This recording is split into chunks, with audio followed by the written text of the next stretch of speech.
Hey everyone, I'm Pacific the Casual Gamer, and welcome back to another YouTube video. And today, what I want to talk to you guys is some observations that I've seen about why I think Rainbow Six Siege is kind of more difficult to live stream than some other games. Now, I'm no expert on this. I've streamed Siege before. I've probably done like about 150, 200 Siege streams, and I've watched some Siege streams, but these are just observations and really hypotheses that I think apply to kind of what I've been noticing. So, Rainbow Six Siege, as we all know, is a very, very technical game, right? You have this overall strategy every single time, and if you're anywhere in the higher elo area, maybe you're close to diamond or champion, you're going to be going up against a lot of 5 stacks, a lot of coordinated teams, very high level play. And if you're not like the best of the best, or you don't have an established audience somewhere else to bring into your stream, right? You're primarily going to be this streamer.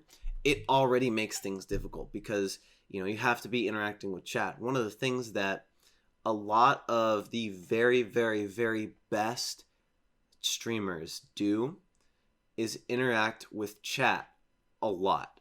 Like, there's this guy that I used to watch named FaZe Agony. Okay, it's actually twins, and they play Call of Duty and they quickscope. And I kid you not, every single time one of them dies, they like look over in chat, read a couple questions, boom, they respawn, they're back in the game. Maybe while they're getting to their spot on the map, they get one more. So they just rapid fire questions and chat comments, all of that. And you can't do that with Siege, right? Because of the way it is. It's you die if you get hit in the head. Every mistake, every time you get shot, you have to deal with it for the rest of the round. You have to listen to information, right? And outplay people. It's like playing chess. Try to play chess and focus on chess, but still be the most entertaining person in the world. It's difficult, right? And that's why Siege is very hard to live stream in a traditional sense. Not just like, oh yeah, I'm the best player in the world, come watch me. I'll interact with the chat, in the prep phase or when I die, right? Or while we're looking for a game. No. If you're not the best in the world, that doesn't work, right? So when it comes to Siege and it's being very hard and very difficult, you have to develop the skill of being able to, I don't know how to put it, but I know what it is. It's like being able to talk and not focus on talking at all. It's happened to me a couple times where I'll just be telling a story, right? And I'm talking. I know I'm talking, but I'm really focused on the game. You're never going to be 100% if you do that, but I'm really, really, really focused on the game, and I'm just busy telling a story. And it just works. But it's a skill that, like any other skill, needs to be developed over a really long period of time, And I honestly wouldn't recommend live streaming Siege as your first game if you want to be, take it serious. Like if you're live streaming as kind of like that, I'm going to be a good player and also be entertaining, I honestly wouldn't recommend starting off with Siege. I would recommend starting off with a less punishing game. Like, as cringy as it sounds, Minecraft is a great example of that. Because in Minecraft, you kind of do the same thing in Siege, where you set a goal, then you go do the goal. I mean, the difference is it's Minecraft versus Siege, but you have your goal, you do your goal, and like you got to try to like be entertaining. While it's really even hard if you've never done it before, try focusing on chopping trees down and building a house in Minecraft while also trying to tell stories, trying to be entertaining. It's a lot harder than it looks. And chances are, if you watch yourself back and you're like, wow, I was pretty boring, I didn't do very good, that's probably the case. And you know what?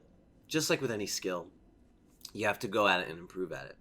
So, yeah, that's kind of why I think Rainbow Six Siege is an extremely hard game to live stream. Not to mention the fact that you have all the other things you got to deal with Siege. What if you're having a bad day? No one wants to see you rage unless you're funny, right? Most of us, no one wants to see us rage. What if you are yourself a toxic player? No one wants to watch that, And so maybe you have an ego. No one's going to want to watch that.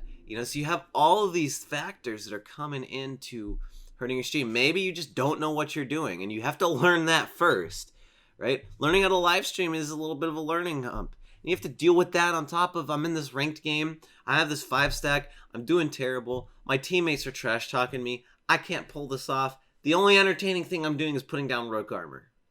And that's how it is. That's how it is. And I mean, if you keep at it and you know what to work on, like I said, not focusing on the gameplay, not focusing on your story, but still being able to tell it while also focusing a good chunk on gameplay, that's a thing, and you just got to work on it and get better at it. And I honestly would say maybe by the time, 5 years down the line, you're good at it.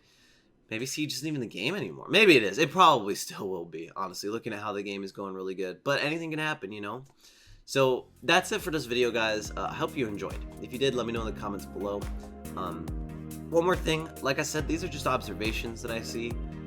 I would say if a very prominent Rainbow Six Siege streamer has made videos on this and they say something different than me, listen to them.